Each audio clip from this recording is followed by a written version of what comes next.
My fiancée spent months planning our dream wedding, but she was secretly draining our savings, stealing nearly $100,000. My account showed $0. I didn't yell. I took action instead. Her perfect new life and fake identity instantly crumbled. The notification sound from my banking app at 2:47 a.m. changed everything. I'd been lying awake again, scrolling through old photos of us when Chase sent an alert. Large withdrawal from joint savings account. My hands shook as I opened the app. Our house fund, 3 years of saving every penny, showed a balance of $73,847. Gone. My fiancée Emma had been in San Francisco for 2 weeks, supposedly helping her sister through a rough divorce. Her last text, sent 3 days ago, simply read, "Need more time to think about us. Please don't call." I'd respected her space, even bought flowers for when she returned. Now, staring at that zero balance, I realized she wasn't coming back. The next 8 hours blurred together, frantic calls to the bank, discovering the transfer happened the day she left, finding her closet half empty, her engagement ring left on the bathroom counter like a goodbye note. But the real gut punch came when I checked my personal savings. Another $19,000, transferred out in small increments over the past month. Money I'd inherited from my grandmother. Money she had no legal access to. I called her sister in San Francisco. "Emma, she hasn't been here. I thought she was with you." That's when the hunting began. My older brother David, a former cop turned private investigator, drove over at 6 a.m. when I called him incoherent with rage. He took one look at me, unshaven, shaking, probably looking half mad, and made coffee before saying anything. "Show me everything," he said simply. We spent the next 12 hours turning my apartment into a command center. Bank statements covered the dining table. Her photos are photos, printed and annotated. David had connections everywhere: banking, tech, law enforcement.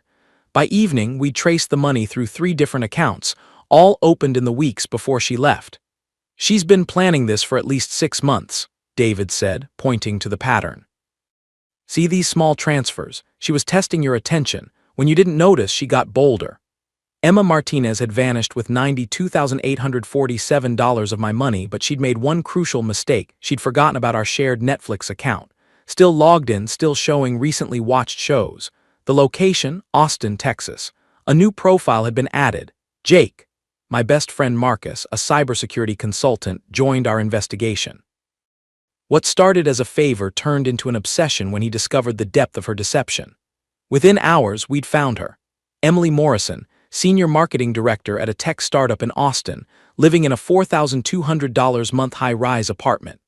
LinkedIn showed a fabricated work history.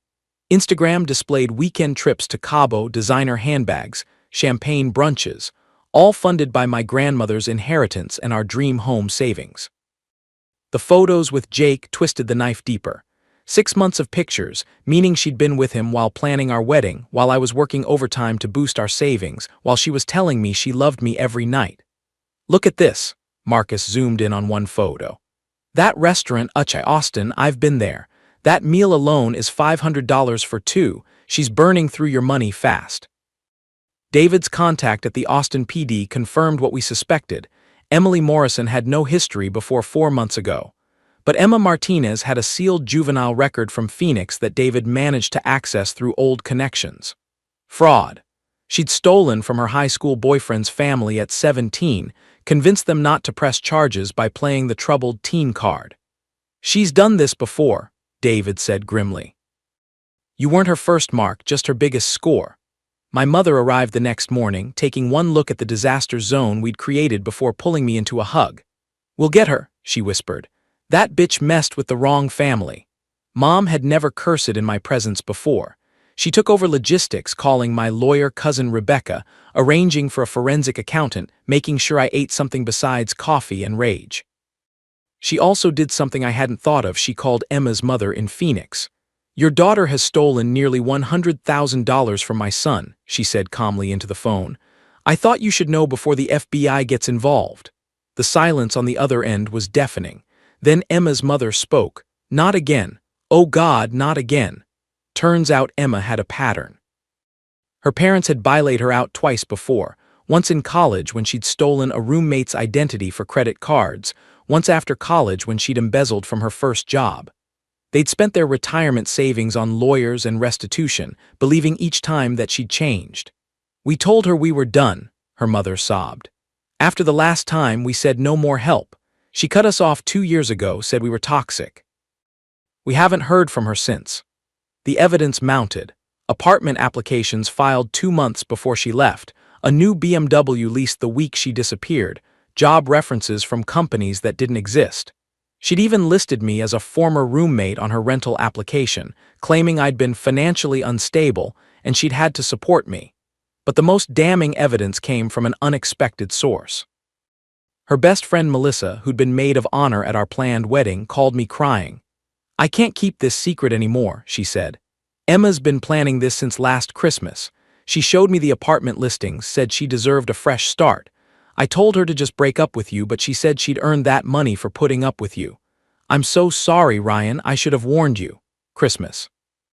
I remembered that night. We decorated the tree, talked about our future kids, made love by the fireplace. All while she was planning to destroy me. I documented everything. Screenshots, bank records, social media archives, recorded conversations, legal in my state. Rebecca built a case that was bulletproof. Then I did something my lawyer advised against but my rage demanded. I drove 14 hours straight to Austin with David riding shotgun. "You sure about this?" David asked as we pulled up to her building. "I need to see her face when she realizes it's over."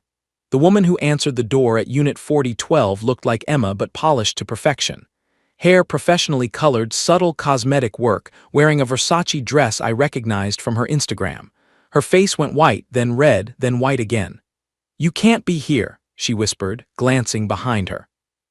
"We need to discuss the $92,847 you stole from me." "I don't know what you're talking about. My name is Emily." "Cut the shit, Emma. I have everything. Bank records, your fake LinkedIn, evidence you accessed my personal accounts." I kept my voice steady, though adrenaline flooded my system. "Your boyfriend Jake should probably know his girlfriend is a thief. Your employer might be interested in those forged references too." She tried to close the door. I blocked it with my foot. "I've already filed a police report. FBI gets involved when it's over $75,000 and crosses state lines. Did you know that?" That broke her composure. "Get inside," she hissed, yanking me into an apartment that looked like a West Elm catalog. Everything screamed money, my money. David stayed in the hallway, but his presence was felt. Emma's eyes kept darting to the door.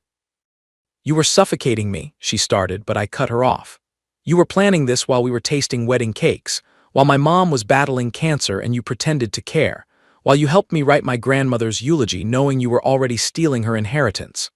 That money was partly mine. We were together 3 years. The joint account maybe we could debate, but the $19,000 from my personal account. That's felony theft, that's prison time." She shifted tactics, tears appearing on cue, the same tears that used to work on me.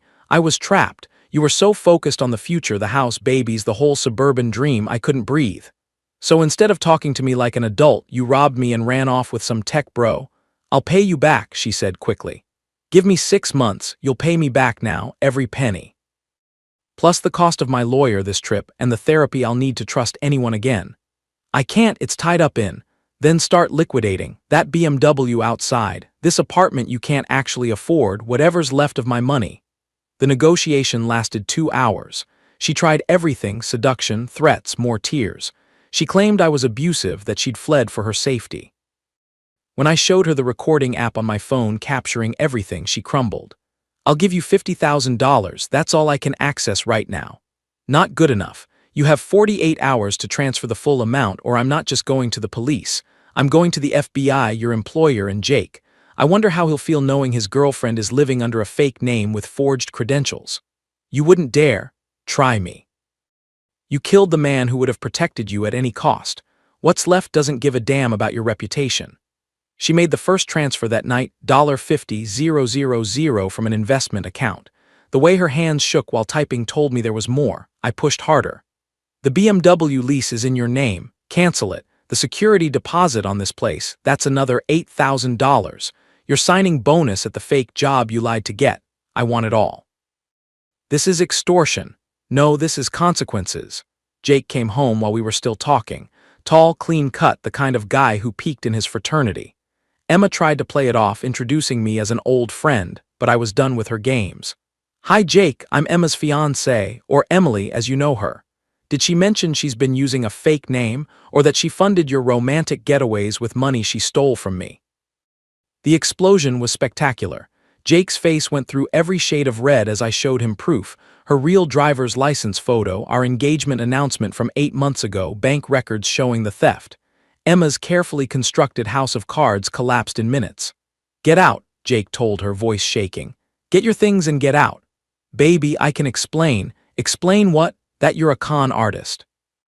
That everything you told me was a lie." He turned to me. "I had no idea, man, I swear. She told me she inherited money from her dead parents. Her parents who were very much alive and devastated by their daughter's actions." David entered then, his presence filling the room.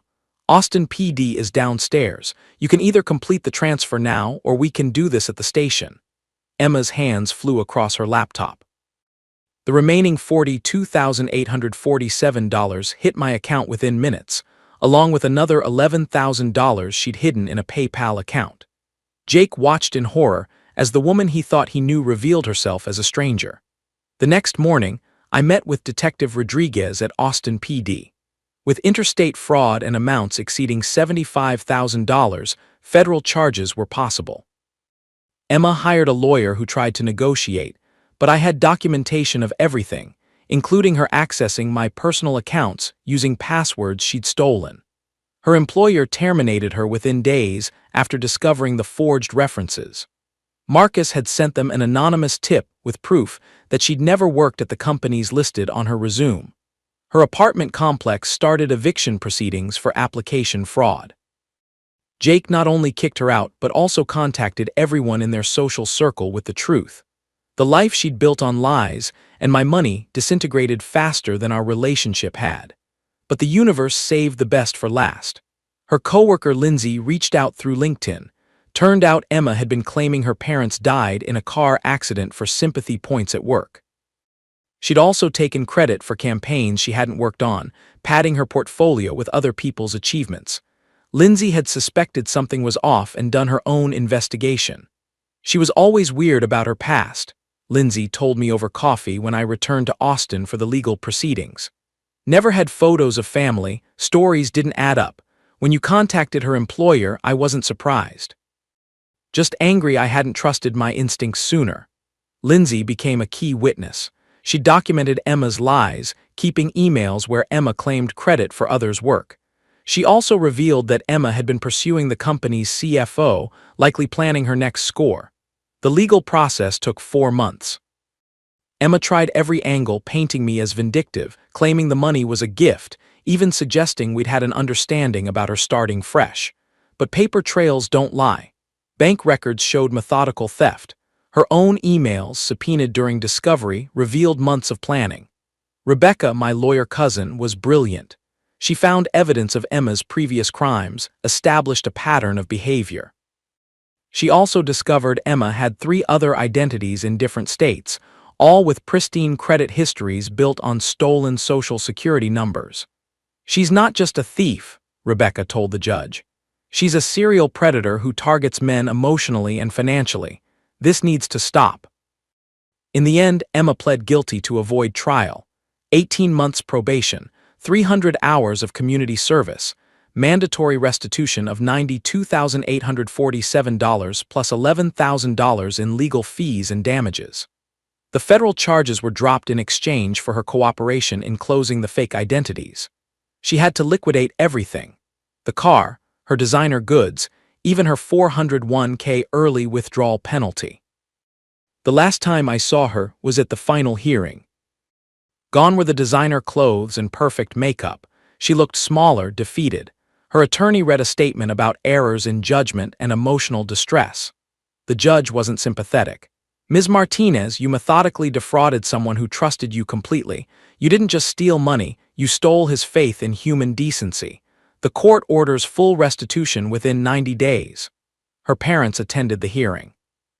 Her mother aged 10 years in those months. Her father wouldn't look at Emma. They approached me afterward. "We're sorry," her mother said. We failed her, and by extension we should have let her face consequences years ago instead of enabling her. I didn't know what to say. Their pain was real, but so was mine. Emma sent one email after. I know you'll never forgive me, but I am sorry. The person I became wasn't who I wanted to be. I got lost in the fantasy and hurt the only person who truly loved me. I deleted it without responding. Apologies don't rebuild trust or erase trauma. The money came back in chunks, wire transfers that felt like small victories. I used some for therapy, working through trust issues that ran deeper than I'd imagined. The rest went into a house, smaller than we'd planned, but mine alone. No ghost of a future built on deception. David helped me install a security system that would make Fort Knox jealous. It's not about the house, he said. It's about feeling safe again. He was right. Every lock, every camera, every safeguard was really about rebuilding my sense of security in a world where someone I loved had become my worst enemy. Dating felt impossible initially. I'd catch myself checking bank statements obsessively, panicking when someone knew too many personal details. My therapist, Dr. Chen, called it financial PTSD, a real condition affecting fraud victims. Slowly, I learned to separate vigilance from paranoia. Trauma rewires your brain, she explained. Your survival instincts are in overdrive. We need to teach your nervous system that not everyone is Emma. 6 months into therapy, my mother orchestrated a setup. Her friend's daughter Sarah was in town for a medical conference. Just coffee, Mom insisted. No pressure. Sarah was nothing like Emma, straightforward where Emma was manipulative, grounded where Emma was grandiose. She laughed when I showed up to coffee with David lurking at a nearby table. Your brother's not subtle, she said, but I get it. My ex-husband cleaned out our accounts during my residency. Trust is earned, not given. We bonded over our shared financial traumas. She'd rebuilt her life alone, paid off her ex's debts, emerged stronger. She understood why I flinched when she knew my coffee order, why I preferred separate checks, why I'd never share passwords again. A year later, I met Sarah at a climbing gym. She was attempting a route that had frustrated me for weeks, and we bonded over our mutual failure. I told her about Emma on our 4th date, not everything, just enough. She listened without judgment, then shared her own story about an ex who'd emptied their apartment while she was at her mother's funeral. Trusting again is terrifying, she said, but living in fear is worse. We take it slow. Separate apartments, separate accounts, separate dreams that sometimes overlap. She jokes that our relationship has more security protocols than her job at a bank, but she understands. Trust isn't rebuilt overnight, it's earned in small moments, consistent actions, proven reliability. Emma resurfaces occasionally in my nightmares, not the woman herself, but the betrayal. The moment of discovering that empty account. The realization that someone who said they loved me had been plotting my devastation while sleeping beside me. My therapist says trauma anniversaries are normal, that healing isn't linear. I Google her sometimes. The Austin life evaporated. She moved back to Phoenix, works at a small marketing firm under her real name, lives quietly. Her social media is gone. The Instagram influencer dreams died with her fake persona. Part of me finds satisfaction in that justice. Another part just feels sad for the woman I thought I knew who chose destruction over honesty. David keeps tabs through his connections. She's in therapy, court-mandated, but apparently taking it seriously. Her parents visit monthly, trying to rebuild some relationship. She's never tried to contact me again, which I appreciate. People can change, David told me once. But that doesn't mean you have to forgive them. My family rallied around me in ways I never expected. My mother became a fierce advocate for fraud victims, even starting a support group. David used my case to expand his pie business into financial fraud investigation. Rebecca specialized in relationship fraud cases, helping other victims navigate the legal system. You turned our pain into purpose, Mom said at my housewarming party. That's the best revenge. To anyone reading this who's been betrayed, financially devastated by someone you trusted, you're not stupid for trusting. You're not weak for being destroyed by it. Love requires vulnerability, and predators exploit that. The shame belongs to them, not you. Document everything. Trust your gut when something feels wrong. Don't let anyone gaslight you into silence. And remember, surviving betrayal isn't just about getting your money back. It's about reclaiming your right to trust, to love, to believe in good people again. Some lessons cost more than others. This one cost me $92,847 and the woman I plan to marry. But it taught me something priceless. I'm stronger than I ever imagined. I can rebuild from nothing. And the next time someone tells me they love me, I'll believe them, but I'll also verify. Because that's what trust looks like after betrayal. Not blind faith, but conscious choice. Every single day, choosing to believe that not everyone who loves you is planning your destruction. Some people just love you. The trick is learning to tell the difference.